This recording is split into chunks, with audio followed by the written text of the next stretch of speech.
ప్రార్థన చేసుకుందామండి. పరిశుద్ధుడైన మా ప్రభా, మహోన్నతుడా, మా ప్రభు అయిన యేసు, మిమ్మల్ని స్తుతిస్తూ ఉన్నాము.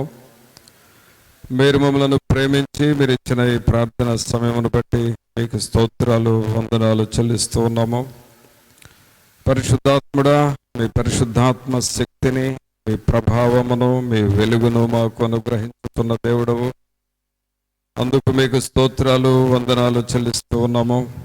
ప్రభా, మీ సన్నిధిలో చేర్చున్న మా పైన మీ దయా సంకల్పమును నెరవేర్చండి. మీ చిత్తములో మమ్మలను నడిపించమని ప్రార్థన చేస్తూ ఉన్నాము. పరిశుద్ధాత్ముడా, ఈ ఆరాధనకు మీరు అధ్యక్షత వహించి ప్రతి ఒక్కరూ మిమ్మల్ని గుర్తెరిగి మిమ్మల్ని స్తుతిస్తూ గణపరుస్తూ మీ నామమును కీర్తించి మహిమపరచుటకును సహాయము చేయమని వేడుకొంచున్నాం. ప్రభా, పాటలు పాడుచుండగా పాటల ద్వారా మీరు మహిమను పొందండి. మా ఆత్మలను మీరు సిద్ధపరచండి. అలాగే తండ్రి, మాకు తగిన స్తుతి ఆరాధనను అనుగ్రహించండి. మీ వాక్యమును మాకు అనుగ్రహించండి. మా ప్రాణములు తెప్పరిల్లులాగున చేయమని ప్రార్థన చేస్తూ ఉన్నాము.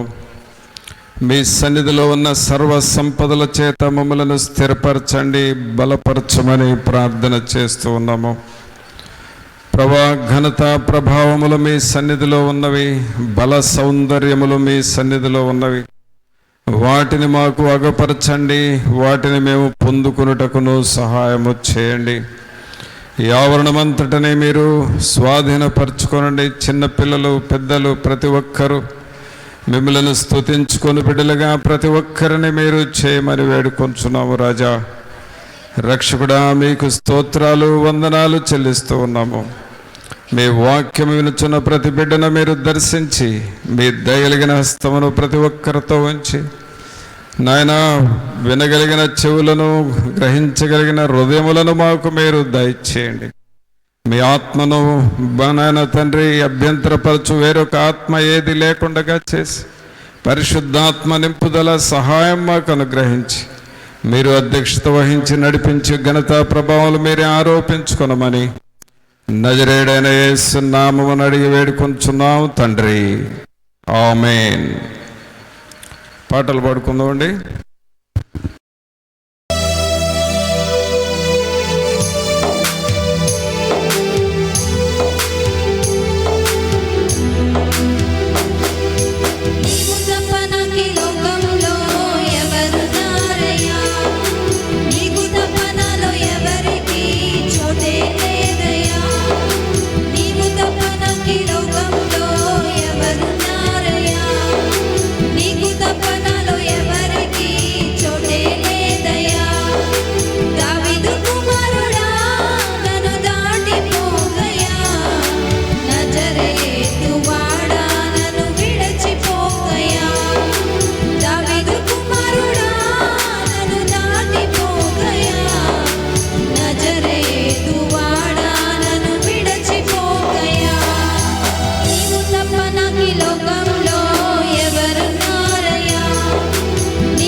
దేవుని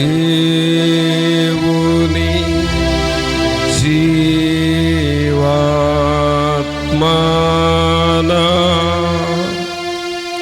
మీదికి రమ్ము. దేవుని జీవాత్మనా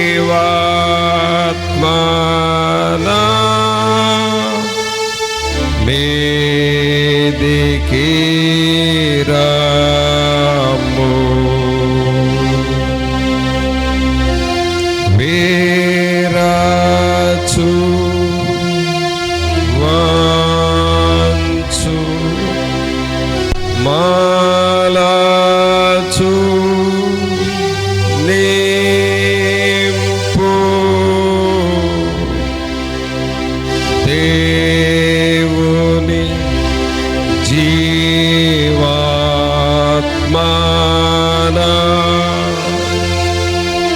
మీదికి రమ్ము. మీకు వందనాలు చెల్లించుకుంటున్నాం. మీ కృపను, మీ సన్నిధిని మాతో ఉంచిన దేవా, మిమ్మల్ని స్తుతిస్తూ ఉన్నాము. మీరు మా దేవుడవు, మా రక్షకుడు, మిమ్మల్ని స్తుతిస్తూ ఉన్నాం ప్రభా. నిరంతరము మిమ్మల్ని స్తుతించి మీ నామమును కీర్తించి గణపరచుటకు సహాయం చేయండి. వాక్యానుసారమైన జీవితమును మాకు మీరు దయచేయండి. మీ కృపలో బలపరచండి. మీ ఆత్మశక్తిని మాకు మీరు అనుగ్రహించమని వేడుకొంచున్నాం ప్రభా.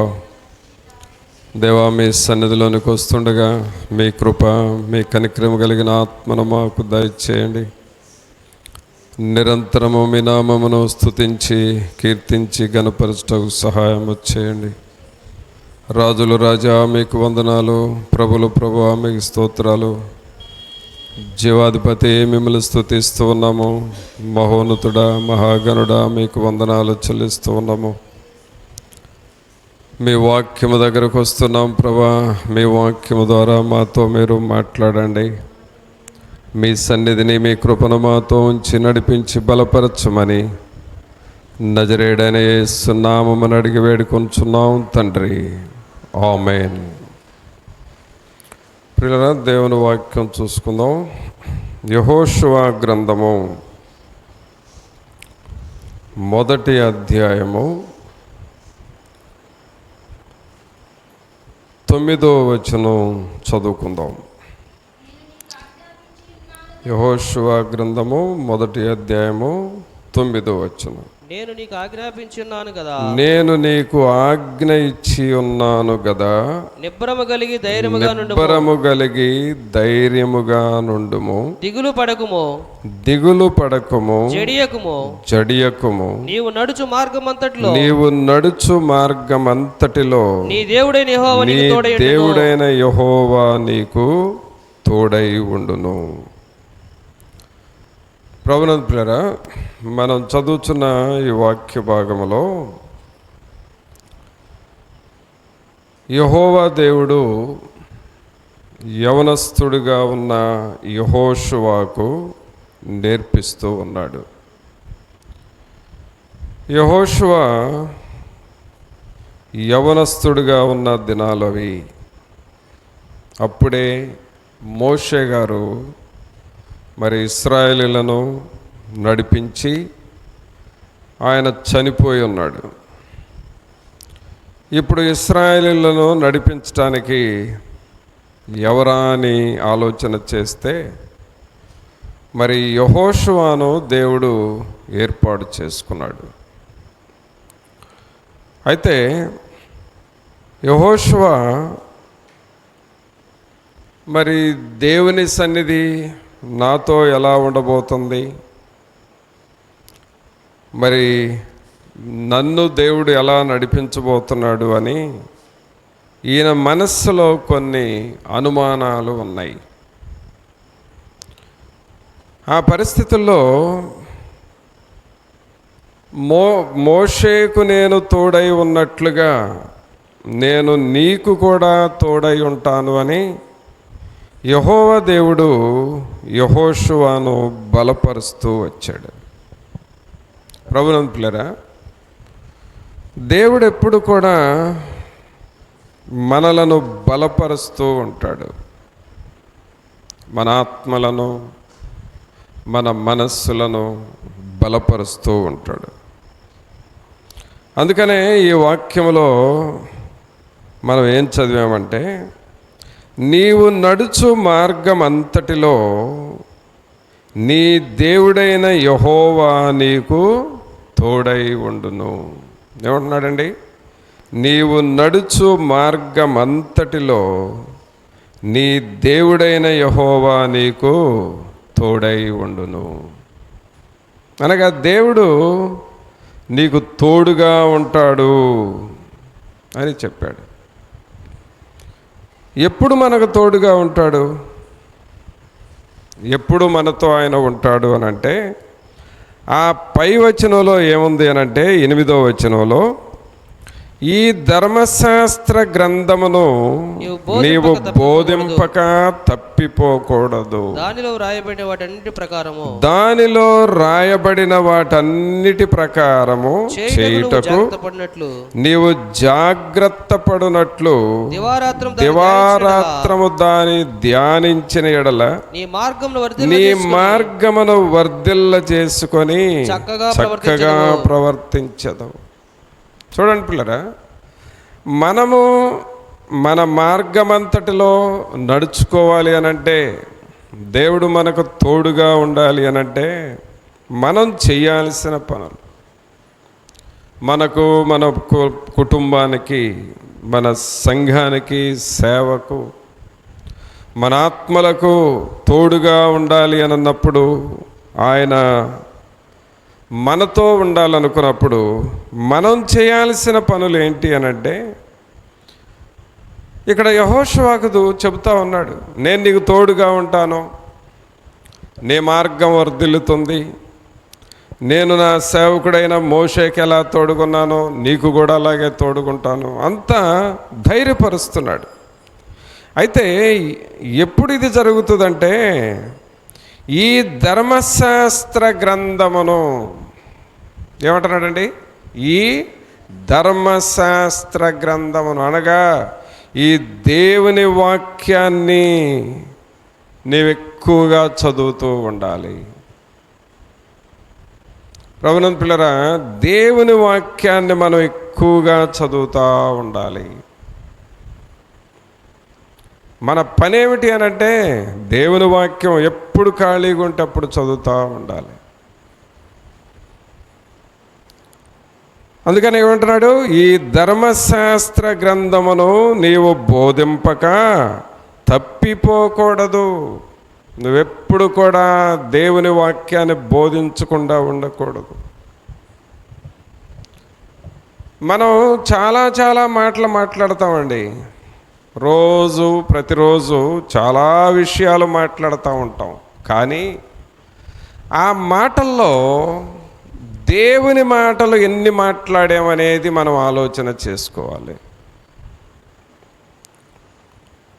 మనము మన మార్గాన్ని వర్ధిల్ల చేసుకోవాలి అనంటే దేవుని మాటలు మనం మాట్లాడుతూ ఉండాలి.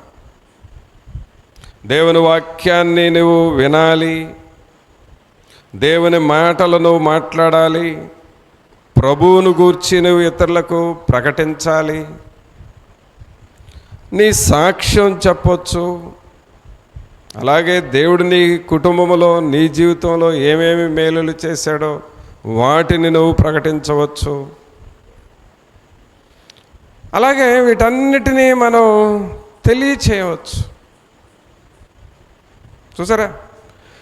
నీ ధర్మశాస్త్ర గ్రంథమును నీవు బోధింపక తప్పిపోకూడదు. ప్రతిరోజు దేవుని మాటలు మాట్లాడుకోవాలి. దేవుని మాటలు మాట్లాడుతూ ఉన్నప్పుడు ఆ మాటలు ఏమిటి? జీవమును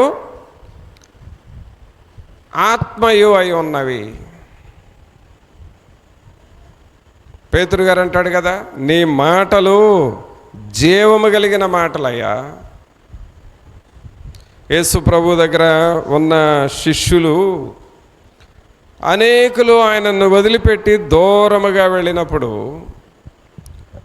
ఈ పేతురుని దేవుడు అడిగాడు, పేతురు, మీరు కూడా నన్ను వదిలిపెట్టి వెళ్ళాలా అనుకుంటున్నారా అని అంటే, అప్పుడు ఆయన ఏమన్నాడంటే, అయ్యా నీ మాటలు జీవము కలిగిన మాటలయ్యా, మేము ఎక్కడికి వెళతామో మీ మాటలు వదిలిపెట్టి. ఉంటుంది చూడండి దేవుని వాక్యంలో, యోహోను సువార్తలో, నీ మాటలు నిత్య జీవపు మాటలు, మేము వాటిని వదిలిపెట్టి వెళ్ళలేము అని అంటాడు. నీ మాటలు ఏం మాటలంట? నిత్య జీవపు మాటలు. 6వ అధ్యాయము 68వ వచనం చదవండి. సీమోను పేతురు, ప్రభువా ఎవని యొద్దకు వెళ్ళుదుము? నీవే నిత్య జీవపు మాటలు గలవాడవు, నీవే దేవుని పరిశుద్ధుడువని మేము విశ్వసించి ఎరిగి ఉన్నామని ఆయనతో చెప్పాను. చూసారా, నిత్య జీవపు మాటలు అనగా మనకు జీవాన్నిచ్చే మాటలు, దేవుని మాటలు. అలాగే దేవుని మాటలు ఆత్మ అయి ఉన్న మాటలు, అనగా దేవుని ఆత్మతో నింపబడినటువంటి మాటలు, ఆత్మయు జీవమునై ఉన్నవి, అవి నిత్య జీవము. ఇంకేమంటున్నాడు? నీవే దేవుని పరిశుద్ధుడు అని మేము విశ్వసించి ఎరిగి ఉన్నామని ఆయనతో చెప్పాను. నీవే దేవుని పరిశుద్ధుడు అయ్యా, అనగా తండ్రికి కుమారుడు నీవే, ఇక నీవు తప్ప మాకెవరున్నారు? నీ సన్నిధి తప్ప మాకేమన్నది? ఇంకా నీవు నిత్య జీవపు మాటలు కలిగిన వాడవు, ఇక నిన్ను వదిలిపెట్టి మేము ఎక్కడికి వెళ్ళగలం అని చెబుతూ ఉన్నాడు. అందుకనే వీళ్ళు ఎక్కడికి పోయినా దేవుని మాటలు ప్రకటిస్తూ వచ్చారు. పిల్లరా, మనం ఆత్మలో బలపడాలి అనంటే దేవుని మాటలు మనం చెబుతూ ఉండాలి. దేవుని మాటలు అవి పరిశుద్ధాత్మతో నింపబడిన మాటలు. అందుకని ఏమని చదువుతున్నాం? ఈ ధర్మశాస్త్ర గ్రంథమును నీవు బోధింపక తప్పిపోకూడదు. నీ మార్గము వర్ధిల్లాలి అనంటే అలాగూ నువ్వు చేయాలి. దినదినము దేవుని వాక్యం చదవటం, దినదినము దేవుని మాటలు మాట్లాడుకోవటం, దినదినము వాక్యానుసారమైన జీవితాన్ని మనం జీవించటం, ఈ మాటలు మనలో ఉండాలి. అందుకని అక్కడ తర్వాత లైన్లో ఏముందంటే, దానిలో రాయబడిన వాటన్నిటి ప్రకారము చేయుటకు నీవు జాగ్రత్త పడినట్లు. చూసారా, దానిలో రాయబడిన అనగా ఈ ధర్మశాస్త్ర గ్రంథములో రాయబడిన వాటి అన్నిటి ప్రకారము చేయాలండి. మనం కనీసం ఇన్ని వాక్యాలు ఉన్నాయి, ఇన్ని వాక్యాల్లో ఒక 10 వాక్యాలన్నా మనం పాటిస్తున్నాం. అసలు ఎంత వెనకబడి ఉన్నామో చూడండి. మనం కనీసం ఒక 10 వాక్యాలైనా ఆ వాక్యాలకు మనం లోబడుతున్నామా? సంవత్సరానికి 365 రోజులు కదా. ఈ 365 రోజుల్లో రోజుకు ఒక్క వాక్యానికి మనం లోబడ్డా ఒక సంవత్సరంలో 365 వాక్యాలకు లోబడతాం. ఇలాగ లోబడే కొద్దీ మనలో దేవుని శక్తి వస్తుంది, దేవుని ఆత్మ వస్తాడు. అందుకని దానిలో రాయబడిన వాటన్నిటి ప్రకారము చేయుటకు, అన్నిటినీ మనం చేయాలి. మనం పాస్ అవ్వాలి అనంటే, పిల్లలు పాస్ అవ్వాలంటే అన్ని సబ్జెక్ట్స్ బాగా రాయాలి. 6 సబ్జెక్టులో 5 బాగా రాసి ఒక్కటి రాయకపోయినా ఫెయిల్ అయిపోతాడు. ప్రభు కూడా ఏమన్నాడంటే, నేను మీకు 10 ఆజ్ఞలు ఇచ్చాను, ఈ 10 ఆజ్ఞల్లో ఒక్క ఆజ్ఞగా నువ్వు తప్పిపోయినట్టే. మరి ఆజ్ఞలన్నిటిని మనం పాటిస్తున్నామా? దేవుని ఆజ్ఞలను మనం పాటిస్తున్నామా? ఏమంటున్నాడు అక్కడ? దానిలో రాయబడిన వాటన్నిటి ప్రకారము చేయుటకు నీవు జాగ్రత్త పడునట్లు దివారాత్రము దాని ధ్యానించిన ఎడల నీ మార్గమును వర్ధిల్ల చేసుకొని చక్కగా ప్రవర్తించదవు. దివారాత్రము దానిని ధ్యానించిన ఎడల. ప్రభువునందు పిల్లరా, ఈ వాక్యము మనం పాటించాలండి. చాలాసార్లు ఏంటా నా జీవితం, నా కుటుంబ పరిస్థితి ఏంటి, నా ఆర్థిక పరిస్థితులు ఏంటి, నా ఆత్మీయ పరిస్థితులు ఏంటి, ఈ శోధనలు ఏంటి, శోధన మీద శోధన వస్తాయి. కానీ ప్రభు మనల్ని శోధనలో విడిచిపెట్టే దేవుడు కాదు. ఏ కష్టాలకో, ఏ నష్టాలకో, ఏ శోధనలోనో నిన్ను అలా వదిలేసే దేవుడు కాదు. ఆయన నిన్ను పరిశీలిస్తూ ఉంటాడు, నీకు సహాయపడుతూ ఉంటాడు.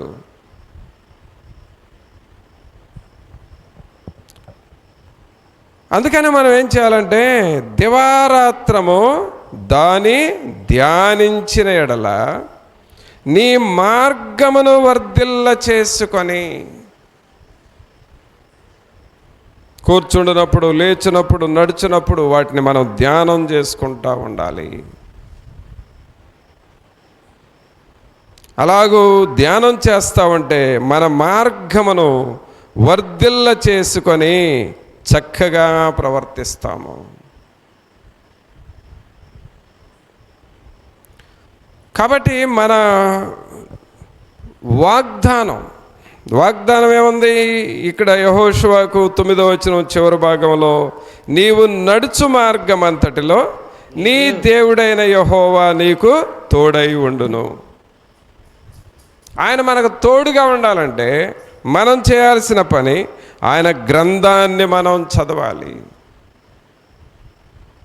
ఒక పల్లవి ఉంది, దివ్య గ్రంథము దివ్య గ్రంథము ఎచ్చటనైన చదివిన సహాయం దొరుకును. కష్టముల్ వచ్చినన్ దుఃఖముల్ కల్గినన్ విడువకుండా చదువుడి దివ్య గ్రంథము. ఎలా చదవాలంట? విడువకుండా చదవాలి. కష్టాలు వస్తాయి, కానీ నువ్వు దేవుని వాక్యాన్ని వదిలేయకూడదు. దుఃఖాలు కలుగుతాయి, దేవుని వాక్యాన్ని వదిలిపెట్టకూడదు. దేవుని ఇంకా చెప్పాలి అనంటే, కష్టాలున్నా దుఃఖాలున్నా నువ్వు వాక్యాన్ని వదిలిపెట్టకుండా అలాగూ అంటి పెట్టుకొని చదువుతూ ఉంటే ఏమవుతుందో తెలుసా? వాక్యం చదువుతూ ఉంటే దేవుడు నిన్ను దర్శిస్తాడు. దేవుడు నిన్ను దర్శిస్తాడు. ఒక సమయంలో ఒక సహోదరుడు ఏదో తన జీవితంలో ఒక జరగరాని సంఘటన జరిగినప్పుడు చాలా వేదనలో ఉన్నాడంట. ప్రార్థన చేసుకునే వ్యక్తే, మారు మనసు పొందినవాడే, చాలా కృంగిపోయిన పరిస్థితుల్లో ఉన్నాడు. అయితే ఆయన కృంగిపోయిన పరిస్థితుల్లో నిరాశ నిస్పృహలకు గురయ్యాడు. ఏమిటాయకి ఈ పరిస్థితి? నేను అసలు ఈ వేదనలో నుండి బయటపడతానా లేదా, నా సంగతి ఏమిటి అని ఆలోచన చేసుకుంటూ డ్యూటీ టైం అయితే డ్యూటీకి బయలుదేరదామని బయలుదేరి వెళ్ళాడంట.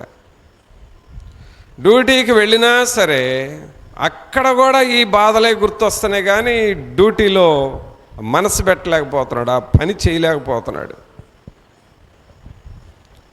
ఏ పనిని ప్రారంభిద్దామన్నా ముందు ఆ బాధే గుర్తొస్తూ ఉంది. అప్పుడు ప్రభువుతో అన్నాడంట, ఏంటి ప్రభా, నా మనస్సు నా పనిని కూడా చేసుకోనిట్లేదు, ఏంటి ప్రభా అని చెప్పి ప్రార్థన చేసుకుంటే అప్పుడు ప్రభు మాట్లాడాడంట, నా కృప నిన్ను విడిచిపోదు, మెట్టలు తద్దరిల్లినను పర్వతములు కదిలిపోయినా సరే నా కృప నిన్ను విడువదు అని చెప్పాడంట. ఎప్పుడైతే ఆ మాట విన్నాడో ఇంకంతే, ఆయనకు ధైర్యం వచ్చింది. ఈ శోధనలో ఒక ప్రక్కన ఉన్నా సరే ప్రభు కృప నాకు ఉన్నది, నాకేం పర్వాలేదు అని చెప్పి ఆయన కృపను ధ్యానము చేసుకుంటూ జీవించాడు. ఆయన కృపను ధ్యానం చేస్తూ ఆయన వాక్యాన్ని ధ్యానం చేసినప్పుడు ఆయన అంతరంగంలోనికి గొప్ప శక్తి వచ్చేసింది. గొప్ప శక్తి వచ్చింది. కావున ప్రియులారా, మన జీవితాల్ని మనం గ్రహించుకోవాల్సింది ఏమిటంటే దేవుని శక్తిని మనం సంపాదించుకోవాలి. దేవుని ఆత్మను మనం పొందుకోవాలి. కొంచెం కొంచెం ప్రార్థన, కొంచెం కొంచెం 4 వాక్యాలు చదువుకోవటం అనేది అది మనకు ఊరక తృప్తి కోసమే తప్ప దేవుని శక్తిని మనకి ఇవ్వలేదు. అందుకనే దేవుని వాక్యాన్ని యెహోషువ ఏం చేసేవాడంటే దివారాత్రము ఏం చేశాడండి? దివారాత్రము దాని ధ్యానించిన ఎడల. ధ్యానించడం అంటే చదవటం వేరు, ధ్యానం చేయటం వేరు. చదవటం అంటే ఒక్కసారి చదువుతాం, దాన్ని మర్చిపోతాం. ధ్యానం చేయటం అంటే మరలా గుర్తు చేసుకోవటం, మరలా గుర్తు చేసుకోవటం. ఉదాహరణకి మీలో దేవుని వాక్యాలు రాసుకునే అలవాటు ఉందనుకోండి, ఆ మెసేజ్లు రాసుకుంటారు, ఆ పాయింట్స్ అన్నీ నోట్స్లో ఉంటాయి. కొన్నిసార్లు మనం మర్చిపోతాము. కొన్ని వారాలు అయిపోయిన తర్వాత ఈరోజు ఏం చెప్పామో మర్చిపోతాం. కానీ ఆ నోట్స్ తీసుకొని ఆ పాయింట్స్ చదువుతూ ఉంటే అవన్నీ నీకు రిపీట్ అవుతాయి, గుర్తొస్తాయి. గుర్తొచ్చినప్పుడు ఆ వాక్యాన్ని నువ్వు ధ్యానం చేస్తావు, మరలా నువ్వు ప్రార్థన చేయగలుగుతావు. అలాగ మనం వాక్యాన్ని ధ్యానం చేసుకోవాలండి. వాక్యాన్ని ధ్యానం చేసినప్పుడు నీ ప్రార్థన కూడా పెరుగుతుంది. ప్రార్థన కూడా పెరుగుతుంది. వాక్యాన్ని ధ్యానం చేసేవాళ్ళు ప్రార్థన చాలా పవర్ఫుల్గా మారిపోద్ది. పైకి చేసే ప్రార్థన మనం చేయలేం. వాక్యముతో నింపబడ్డప్పుడు, వాక్యాన్ని ఆలోచిస్తూ, మాట్లాడుతూ, ధ్యానం చేస్తూ, గుర్తు చేసుకుంటూ ఉన్నప్పుడు ఆయన వాగ్దానాలు పెట్టి మనం ప్రార్థన చేస్తాం. ఆ ప్రార్థనలో చాలా శక్తి ఉంటుంది. అలాగే యెహోషువ దేవుని సన్నిధిలో ప్రార్థన చేశాడు. చూసారా? కాబట్టి మనం కూడా పిల్లరా దేవుని వాగ్దానాలు ఉంటాయి. నీవు నడుచు మార్గం అంతటిలో నేను నీకు తోడై ఉంటాను అని చెబుతా ఉన్నాడు. మనం నడిచే మార్గం అంతటిలో ఆయన మనకు తోడుగుండాలంటే ఆయన ఆజ్ఞల చొప్పున మనం నడుచుకోవాలి. ఆ ధర్మశాస్త్ర గ్రంథాన్ని గురించి మనం బోధిస్తూ ఉండాలి. మనం జాగ్రత్త పడాలి. దివారాత్రము ఆ వాక్యాన్ని మనం ధ్యానము చేయాలి. అలా చేసినప్పుడు మన మార్గమును మనం ఏం చేసుకుంటామో వర్ధిల్లునట్లుగా చేస్తాం. అంతేకాదు, ఇంకా దేవుని సన్నిధిలో మనం అలాగ ఉన్నప్పుడు మనకు ఇంకా ఏం జరుగుతుంది అని అంటే, చూడండి దేవుని వాక్యంలో ఇర్మియా గ్రంథం చూడండి. ఇర్మియా గ్రంథము 46వ అధ్యాయము. దేవుని వాక్యాన్ని మనం ధ్యానం చేస్తున్నప్పుడు దేవుడు చూపే మహాకృప అది ఎలా ఉంటుంది? ఇర్మియా గ్రంథము 46వ అధ్యాయము 27వ వచనం చదువుదాం. నా సేవకుడైన యాకోబు భయపడకము, ఇశ్రాయేలు చెడియకము, దూరములో నుండి నిన్ను రక్షించుచున్నాను. వారున్న చెరలో నుండి నీ సంతతి వారిని రక్షించుచున్నాను. ఎవరి భయమును లేకుండా యాకోబు తిరిగి వచ్చును, అతడు నెమ్మళించి నెమ్మది నొందును. చూసారండి దేవుని వాగ్దానం ఎలా ఉందో. దేవుని మార్గములో నువ్వు వర్ధిల్లుతూ ఉన్నప్పుడు, నిన్ను నువ్వు దేవుని వాక్యానికి తగ్గించుకుంటున్నప్పుడు ఏమంటున్నాడు?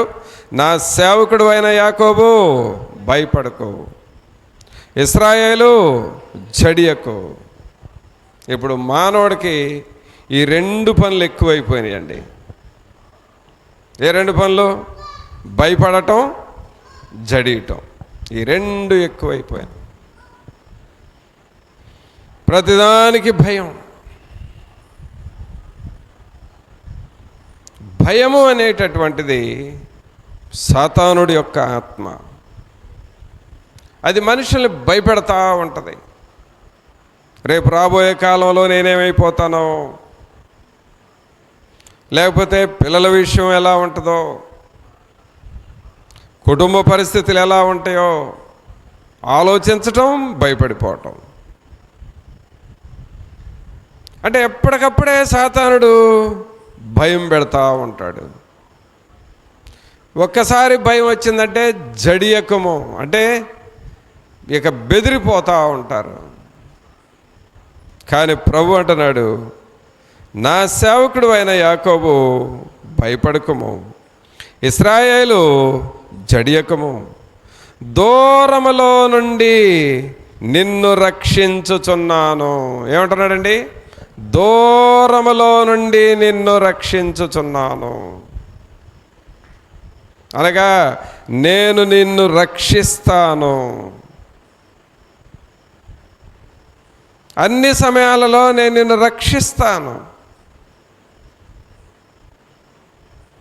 అన్ని పరిస్థితుల్లో నువ్వు భయపడుతున్నావు చూడు, ఆ భయపడే పరిస్థితుల్లో నుండి నేను నిన్ను కాపాడుతాను. షడ్రకు, మేషకు, అబేద్నెగో ఈ ముగ్గురు అగ్నిగుండములో వేయబడినప్పుడు నేను వారిని కాపాడలేదా?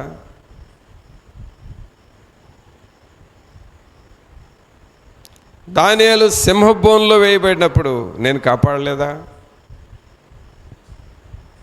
పేతురుని చెరసాల్లో వేసినప్పుడు నేను కాపాడలేదా? యోసేపును ఆ గోతిలో నెట్టివేసినప్పుడు అక్కడి నుంచి నేను ఆయన్ని కాపాడలేదా? మరి ఇంతమందికి ఇన్ని మేలులు ప్రభు చేసినప్పుడు నేను నీకు చేయలేనా? నీకు చేస్తాను. కానీ నీవు దివారాత్రము దేవుని మాటలు ధ్యానం చేయాలి. దేవుని వాక్యాన్ని నువ్వు అలాగ ధ్యానం చేస్తూ ఉండాలి. వాక్యము ధ్యానం చేసినప్పుడు ప్రభు ఏమంటున్నాడు? దూరములో నుండి నిన్ను రక్షించుచున్నాను, నేను నిన్ను కాపాడతాను. చూడుము, నా అరచేతిలో నిన్ను చెక్కి ఉన్నాను, ముదిమి వచ్చు వరకు ఎత్తుకొని వాడను నేనే.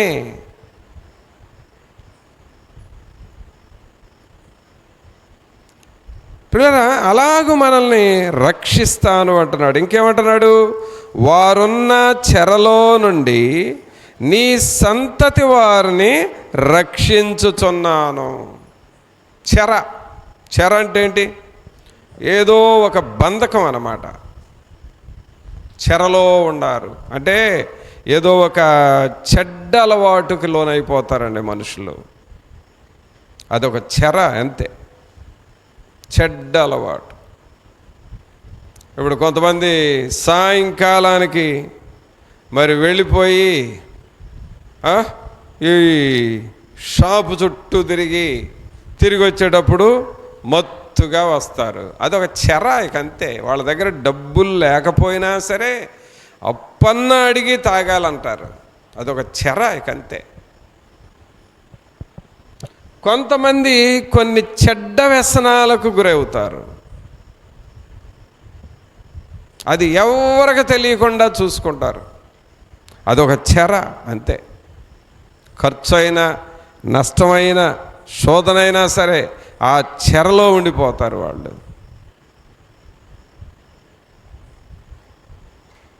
ఇలాగూ ఒక్కొక్కరిని ఒక్కొక్క రకంగా మనుషుల్ని చెరలో పడేస్తుందండి సైతాను.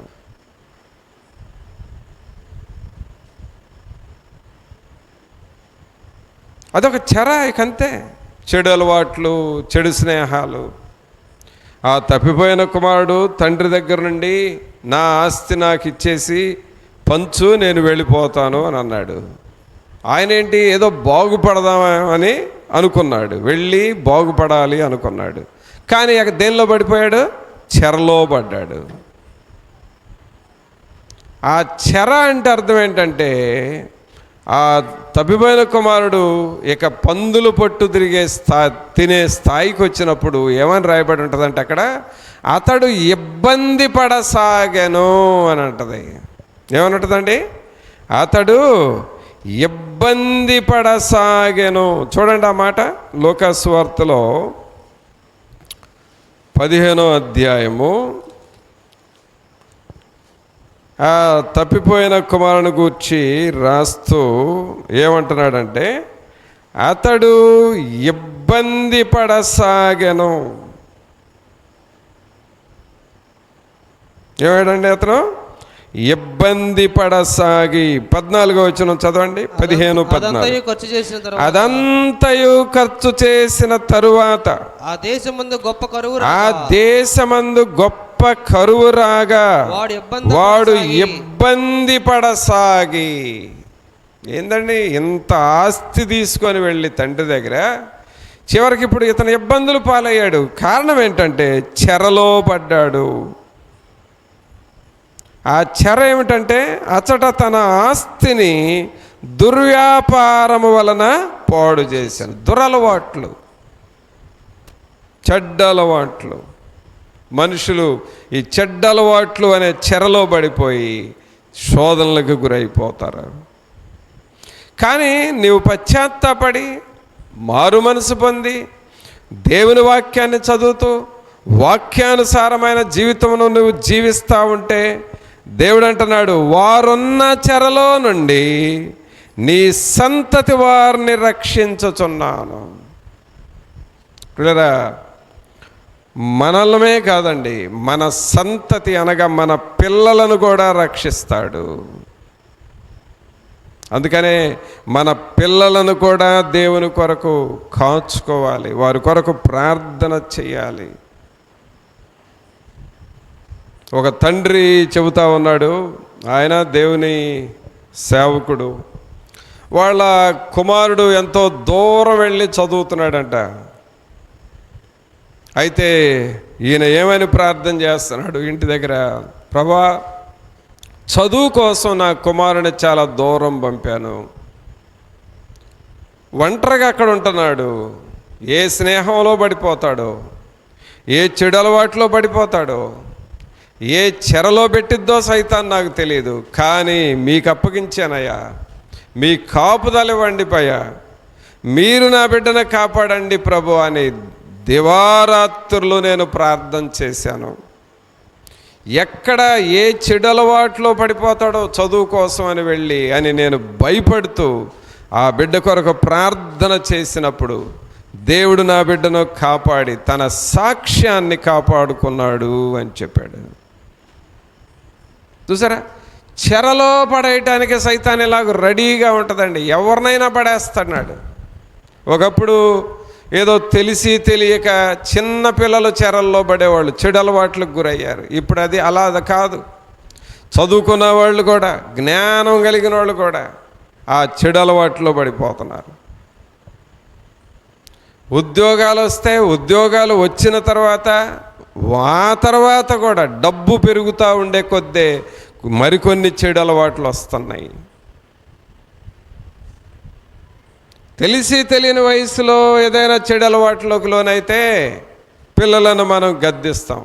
ఇప్పుడు పెద్దవాళ్ళు అయిన తర్వాత కూడా అంటే అర్థం ఏంటి?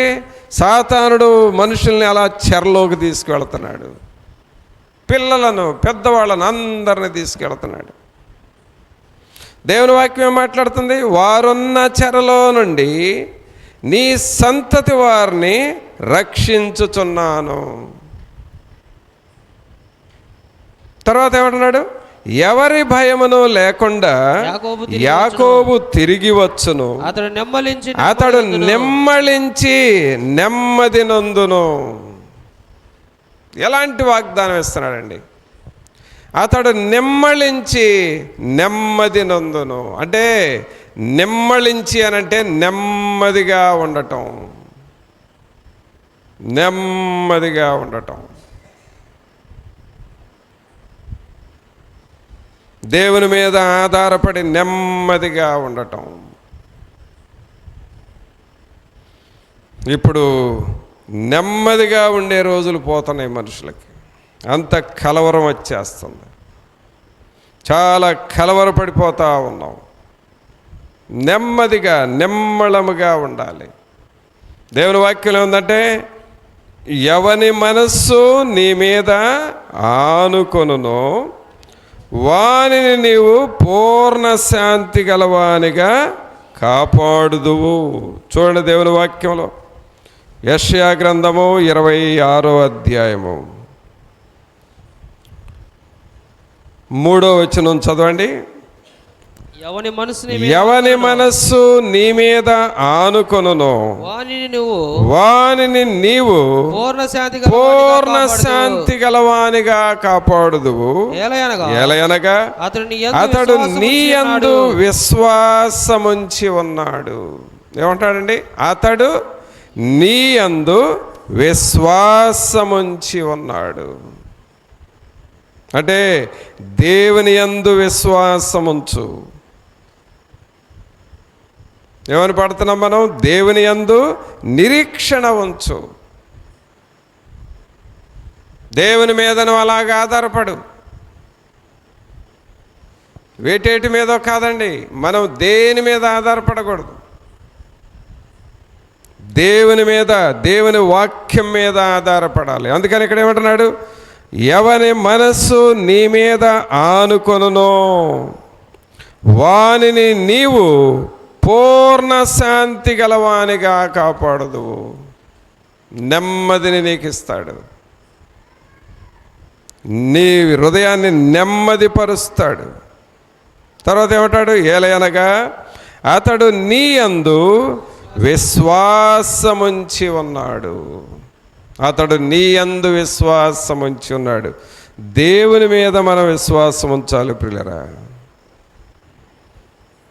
అలాగూ మనం దేవుని మీద విశ్వాసం ఉంచాలి. ఎప్పుడైతే మనం అలాగూ దేవుని మీద విశ్వాసం ఉంచుతామో, మనం ఇప్పుడు చదువుకున్నాం కదా, ఇర్మియా 46వ అధ్యాయము 27వ వచనంలో ఏమంటున్నాడు? చివరికి ఎవరి భయమును లేకుండా యాకోబు తిరిగి వచ్చును, అతడు నెమ్మళించి నెమ్మది నొందును. నెమ్మళించి నెమ్మది నొందును అనగా నెమ్మదిని, సమాధానాన్ని ప్రభు మనకిస్తాడు. నెమ్మదిని, సమాధానాన్ని ప్రభు మనకిస్తాడు. మన జీవితాల్లో మనం ఇది జ్ఞాపకం పెట్టుకోవాలి. మనకు నెమ్మదిచ్చేది ప్రభు. సముద్రం మీద మరి తుఫాను గాలులు వచ్చినప్పుడు, ఆ గాలులు చెలరేగినప్పుడు శిష్యులు ఆ దోణి నడుపుతూ భయపడిపోయారు. ఎప్పుడైతే సముద్రం మీద గాలులు వచ్చినాయో, ఆ తుఫాను గాలులు, ఈ పడవ ఏమైపోతుందో అని చెప్పి భయపడిపోయారు. వీళ్ళు నడుపుతున్నారు కానీ వీళ్ళకి ఆ శక్తి చాలటల్లా. మామూలు వాతావరణంలో నడపటం వేరు, తుఫాను గాలుల్లో నడపటం వేరు కదా. ఆ శక్తి చాలటల్లా. అప్పుడు ప్రభు ఎక్కడున్నాడు? అదే పడవలో ఉన్నాడు, నెమ్మదిగా నిద్రపోతున్నాడు. వీళ్ళు ఏ కండిషన్లో ఉన్నారు? కలవరంలో ఉన్నారు. ప్రభు ఎలా ఉన్నాడు? నెమ్మదిగా నిద్రపోతూ ఉన్నాడు. ప్రభువా ప్రభువా అని లేపారు. అప్పుడు ప్రభు లేచి ఆ గాలిని గద్దించాడు. గాలి ఆగిపో అన్నాడు. అంతే, ఆగిపోయింది. నెమ్మది, నెమ్మళం వచ్చేసింది. ప్రభునందు పిల్లరా, మన కుటుంబాలలో కూడా కొన్ని సమయాల్లో ఇలాంటి కలవరపరిచే వార్తలు వస్తూ ఉంటాయి. ఒకదాని తర్వాత ఒకటి, ఒక శోధన తర్వాత ఒకటి, ఏదో ఒకటి కలవరం వస్తుంది. ఒకసారి ఇంటిలో ఒకళ్ళకి బాగా పోతే వాళ్ళకి తగ్గింది అనుకున్నప్పుడు ఇంకొకళ్ళకి వస్తుంది. వాళ్ళకి పర్వాలేదు అనుకుంటే ఇంకొక శోధన. కొన్నిసార్లు ఆర్థిక శోధనలు, కొన్నిసార్లు అనారోగ్య శోధనలు, కొన్నిసార్లు ప్రక్క వాళ్ళ ద్వారా శోధనలు. రకరకాల కలవరాలు, ఇవన్నీ తుఫాను గాలుల్లాగా రేగుతూ ఉంటాయి. కానీ మనం ప్రభువు దగ్గరకు వచ్చినప్పుడు, దేవుని వాక్యాన్ని మనం ధ్యానం చేసినప్పుడు, దేవుని మీద మనం ఆధారపడ్డప్పుడు ఆయన పరిస్థితులన్నిటిని ఏం చేస్తానంటున్నాడు? ఎవరి భయమును లేకుండా యాకోబు తిరిగి వచ్చును, అతడు నిమ్మళించి నెమ్మది నందును. కావున ప్రభువునందు పిల్లరా, ఇలాగూ మన జీవితాలు ఉండాలి అనంటే, ఇదిగో యెహోషువకి ఇచ్చిన వాగ్దానం ప్రకారం మనము జీవించాలి. ఏమని అంటున్నాడు? యెహోషువ గ్రంథం 1వ అధ్యాయము 8వ వచనంలో చూస్తే ఏమంటున్నాడు? చదవండి. ఈ ధర్మశాస్త్ర గ్రంథమును నీవు బోధింపక తప్పిపోకూడదు. దానిలో రాయబడిన